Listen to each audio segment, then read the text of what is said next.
The old man at the Railroad Museum in Lawton had been talking for 20 minutes before he said the one thing that mattered. Earl Deacon was 71 years old, a retired Army transportation sergeant who had spent most of his post-service life reading everything he could find about military rail operations in the Second World War. He had been doing it for going on 15 years, since his wife passed and the house got quiet enough that a man needed something to fill it with. He had written 2 self-published pamphlets nobody read except him and a handful of people on an internet forum. He was not famous. He was not an academic. He was simply a man who had spent enough years moving Army equipment by rail to know in his bones when something about a rail record didn't add up. The thing that hadn't added up had been sitting in a photocopy in his desk drawer for 11 years. He had found it by accident, the way you find most things that matter. He had been researching a different subject entirely, the wartime expansion of rail capacity through Oklahoma, when he had come across a discrepancy in a movement log from October 1944. The log was a routine Army Transportation Corps document, the kind that recorded troop and equipment movements through the Southern Rail Network. Most of the entries were unremarkable. Departure point, destination, unit designation, number of personnel, arrival confirmation, page after page of the bureaucratic arithmetic of moving a large army around a large country, but one entry had no arrival confirmation.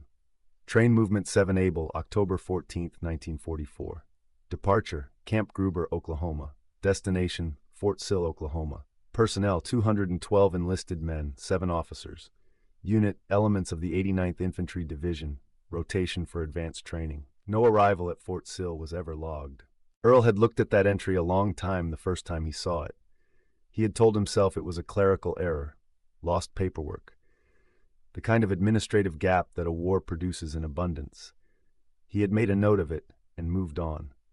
But it had stayed with him, the way certain things stay with a man who has spent his career making sure that things, equipment, personnel, vehicles, supplies, go where they are supposed to go and arrive when they are supposed to arrive. In his experience, 219 people did not simply fail to arrive somewhere. Either the records were wrong or something else was. He had spent the better part of a decade trying to find out which. He did not find the answer. But in the spring of the year he turned 70, he found something else. He found a man who might be able to. That man was sitting across from him now in a folding chair in the back room of the Lawton Railroad Museum, holding a paper cup of bad coffee, listening with the particular quality of attention that Earl had noticed immediately and recognized. It was not the attention of a curious civilian. It was the attention of a man who had been trained to listen for the thing underneath the thing being said.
A routing mistake.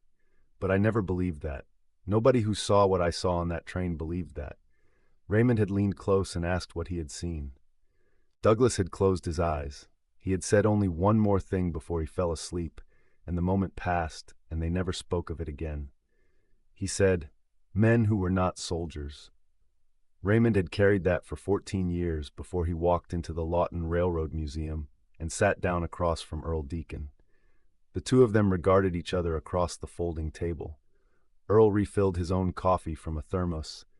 Outside, through the thin walls of the back room, the sounds of the museum's regular Saturday visitors moved past, children mostly, and their parents, looking at the old locomotive the museum kept on a short section of preserved track in the yard. Earl said, "I don't know where that train went, but I know where it didn't go, and I know where the record goes silent." Raymond asked where that was. Earl unfolded a road map of Oklahoma, paper, the kind you don't see much anymore, creased from years of handling, and set it on the table between them.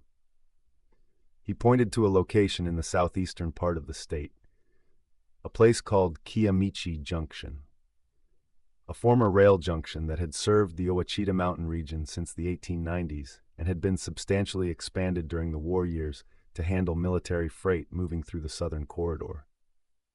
The movement log showed Train 7 Able passing through Kiamichi Junction at 11:17 in the evening on October 14th.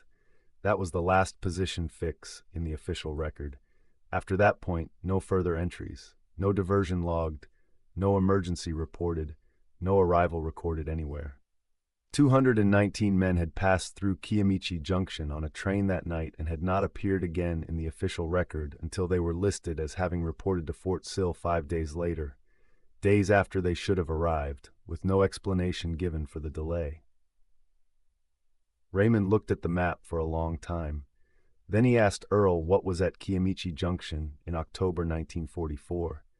Earl said he didn't know for certain, but he had found a reference, buried in a War Department procurement record, to a facility in the Kiamichi Mountain area, designated in internal documents only by the letters WD7.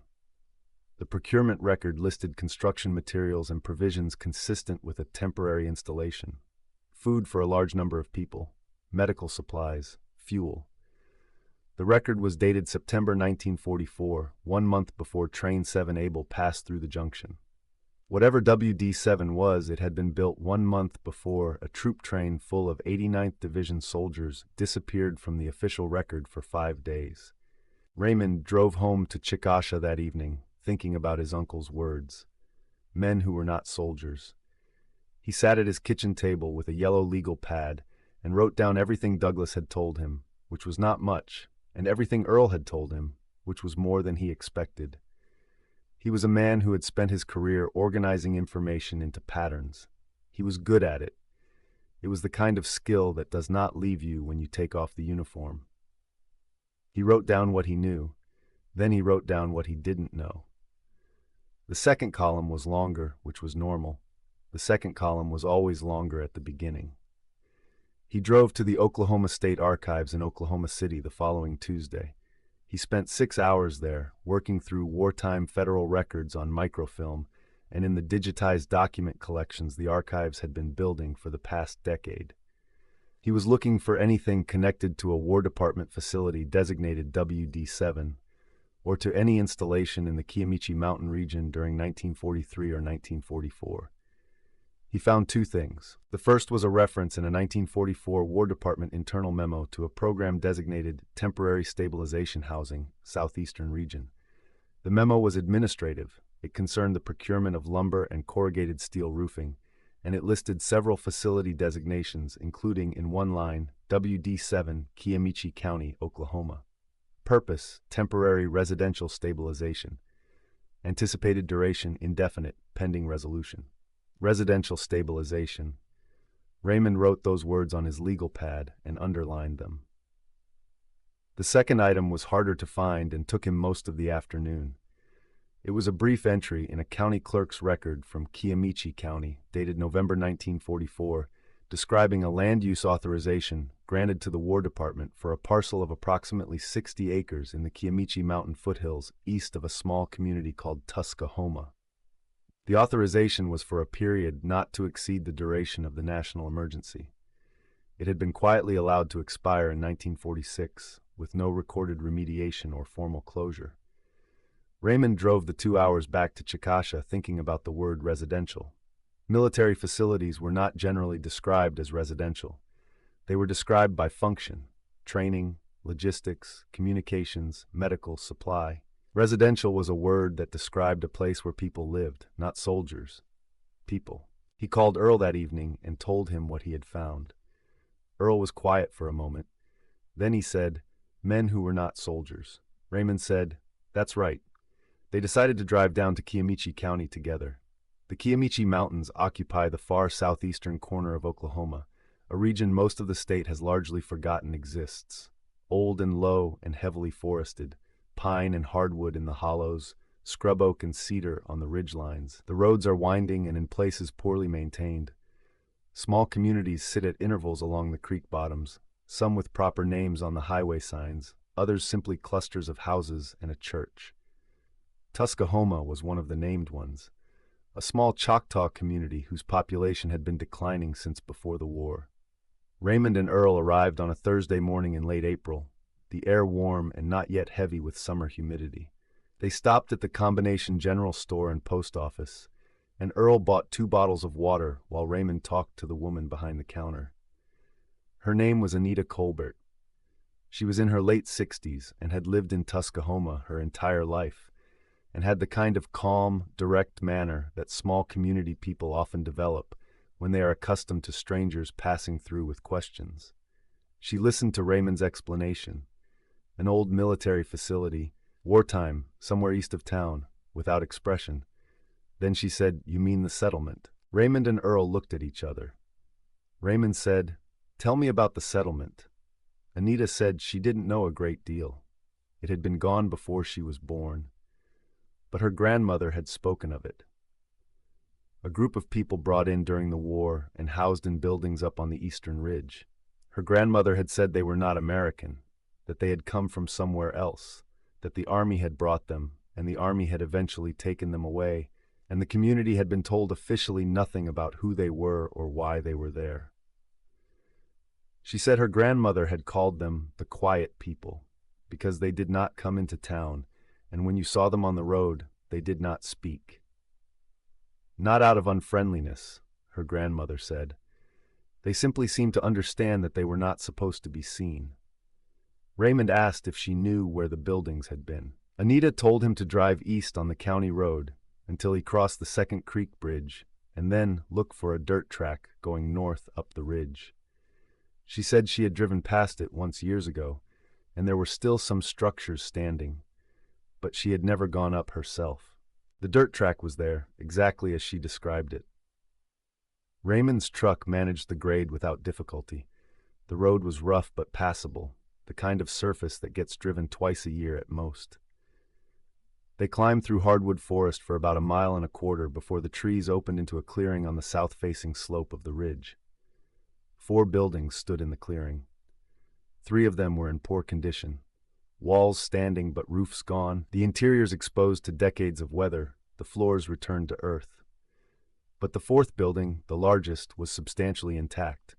It was built of good timber, the construction careful and deliberate, and its roof, though sagging at one end, had kept the interior protected. Someone had built this one to outlast the others. Raymond walked to the intact building and stepped inside. The interior was a single large room, perhaps 40 feet by 20. Along the walls, the remnants of sleeping platforms, wooden framing that had once supported mattresses or bedrolls, a central area that had been cleared for common use. At the far end, a small separate room that had served as an office or administrative space. The walls were bare wood except for one section near the door, where a large piece of paper had been fixed to the wall and subsequently weathered into fragility. Raymond moved close and examined it without touching it. It was a hand-drawn map, rendered in ink that had faded but remained legible. It showed, in careful detail, a section of coastline and an inland area with topographic markings. The place names on the map were not in English. Raymond stood in front of the map for a long time. He was a man who had spent 26 years working with geographic and intelligence information, and he recognized the coastline. He recognized the topographic style. He recognized, after a moment, 2 of the place names despite not speaking the language. The map showed a section of the Dutch East Indies, what was now Indonesia. Specifically, it showed the island of Java, with the city of Batavia, now Jakarta, marked near the northern coast. He stepped back and looked at the room around him with different eyes. Dutch civilians. The Netherlands East Indies had fallen to Japan in early 1942. The Japanese had interned tens of thousands of Dutch civilians across Java and the other islands.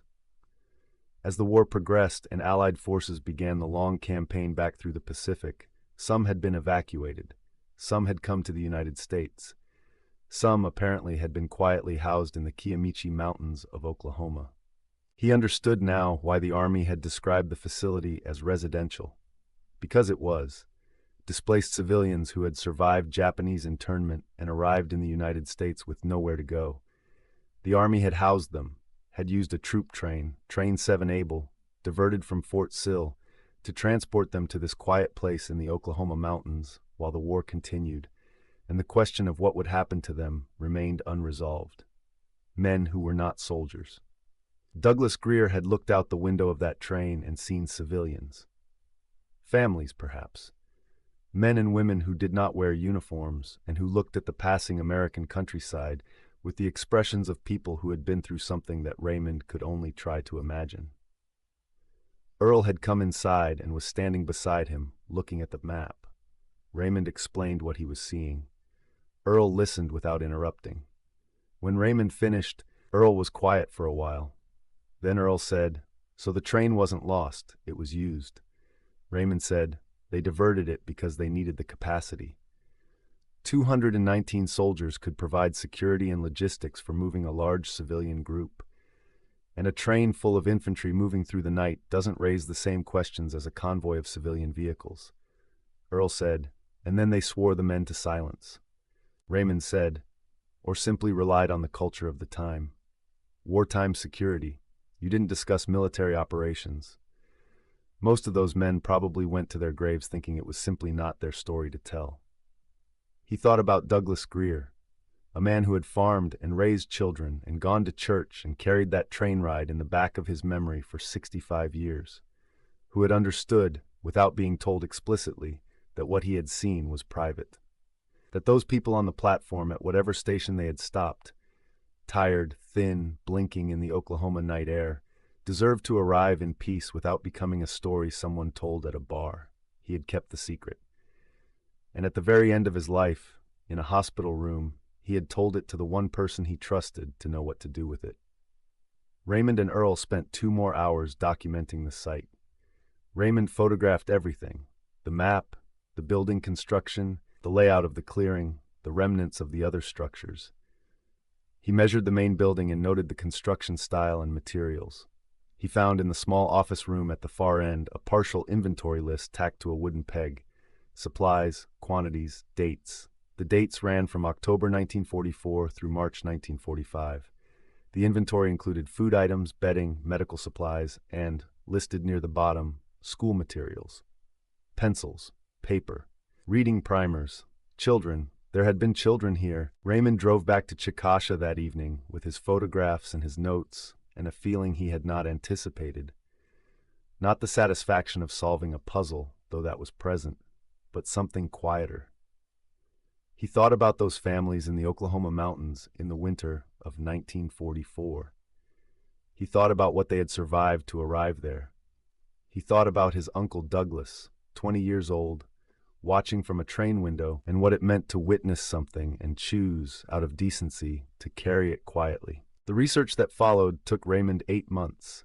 He worked through Dutch government archives with an archivist at the Dutch embassy in Washington, who was, once Raymond explained what he had found, genuinely astonished. He worked through International Red Cross records and National Archives documents on Dutch civilian evacuee programs.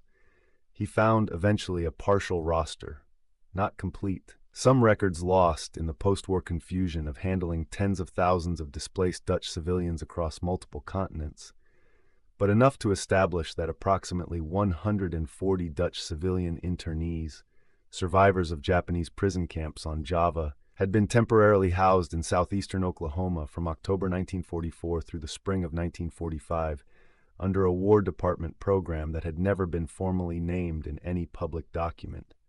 Most had eventually returned to the Netherlands or emigrated elsewhere. A few had remained in the United States. They had dispersed into ordinary lives, carrying with them the quiet resilience of people who had survived something most Americans would never understand. Raymond wrote it all up. He sent his documentation to the Oklahoma Historical Society, the National Archives, and the Dutch Embassy archivist who had helped him. He wrote a letter to the 89th Infantry Division Historical Association, explaining what Train 7 Able had actually been used for, and asking them to include it in their unit records. He sent a copy of everything to Earl Deacon in Lawton, with a short handwritten note thanking him for the 11 years he had spent refusing to accept that 219 people could simply fail to arrive somewhere. Earl called him the afternoon he received it. He said very little. He said he was glad they had gone down there. He said he was glad about the school materials, the pencils and the reading primers. That detail had stuck with him since Raymond described the inventory list. Raymond said he understood. It stuck with him too. He drove out to the cemetery in Chickasha on a Saturday in December, the year he turned 65. His Uncle Douglas was buried there under a simple stone. Name, dates, a small etched cross. Raymond stood at the grave for a while. The December air was cold and still. A few crows moved through the bare trees along the cemetery fence. He thought about a young man on a train in October 1944, moving through the Oklahoma night toward mountains he had never seen, watching the faces of strangers through the window and understanding, with the instinctive moral intelligence of a decent 20-year-old, that these people needed to arrive quietly and that it was not his place to make them a story. He had kept that for 65 years. Raymond crouched and set something at the base of the stone. A photograph, one he had printed from his research files. It showed the main building at the Tuskahoma site, the morning light on its weathered walls, the trees of the Oklahoma Ridge behind it. On the back of the photograph, Raymond had written, in his own handwriting, "They were there. Someone finally found them." He stood up and looked at the stone for another moment. Then he walked back to his truck through the cold December grass and drove home. The clearing in the Kiamichi Mountains was still there. The large building was still standing. The map on the wall, Java, Batavia, the careful ink lines of someone who had drawn their home from memory in an American mountain forest, was still there too, waiting in the silence the way things wait when nobody has thought to look for them in a very long time. Now someone had. Now it was written down. And the children who had learned to read in an Oklahoma mountain winter, in a building that no official document would name, were part of the record at last.